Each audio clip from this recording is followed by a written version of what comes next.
Timoseewo Essuula 2. Kale mwana wange, nywera ng'oyambibwa amaanyi Kristo Yesu g'atuwa. Ebyo bye wawulira nga njogera mu maaso g'abajulirwa abangi, biyigirizenga abantu abeesigwa abalisobola okubiyigiriza abalala. Naawe bonaabona ng'omuserikale omulungi owa Kristo Yesu. Tewali muserikale ali ku lutalo eyeeyingiza mu mitawaana egy'abantu aba bulijjo, kubanga ekiba kimuli ku mutima kwe kusanyusa oyo yamuwandiika okuba omuserikale.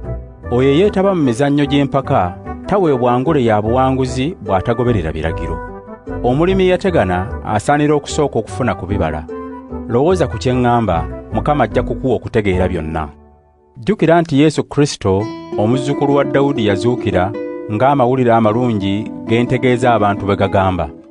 Olw'amawulire ago amalungi kyenva mbonaabona ne nsibibwa ng'omukozi w'ebibi. Naye ekigambo kya Katonda tekisibiddwa.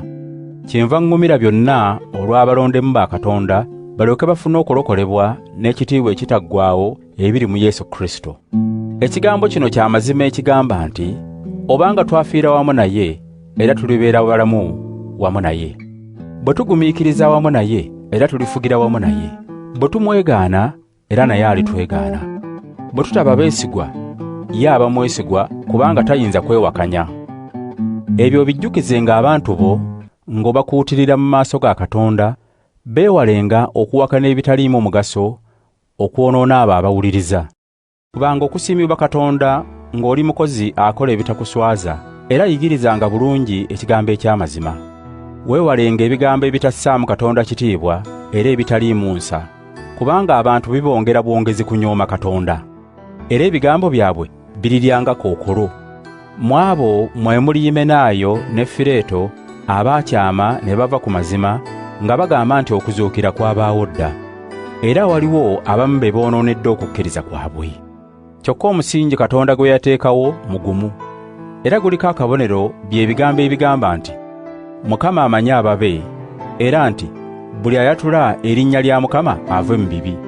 Mu nnyumba ennene temubaamu bintu bya zaabu na bya ffeeza byokka, naye mubaamu n'eby'emiti era n'eby'ebbumba.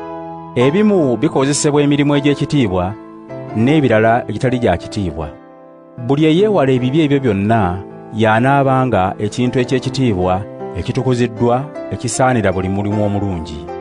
N'olwekyo weewalenga okwegomba okubi okw'ekivubuka, ogobererenga obutuukirivu, okukkiriza, okwagalana era n'emirembe ng'oli wamu n'abo abeegayirira Mukama.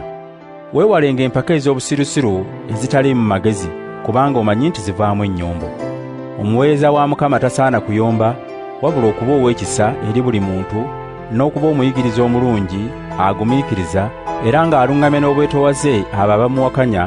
Osanga Katonda abawa okwenenya ne bamanya amazima, ne bava mu mutego gwa Setaani gw'abakwasisizza abakozese by'ayagala.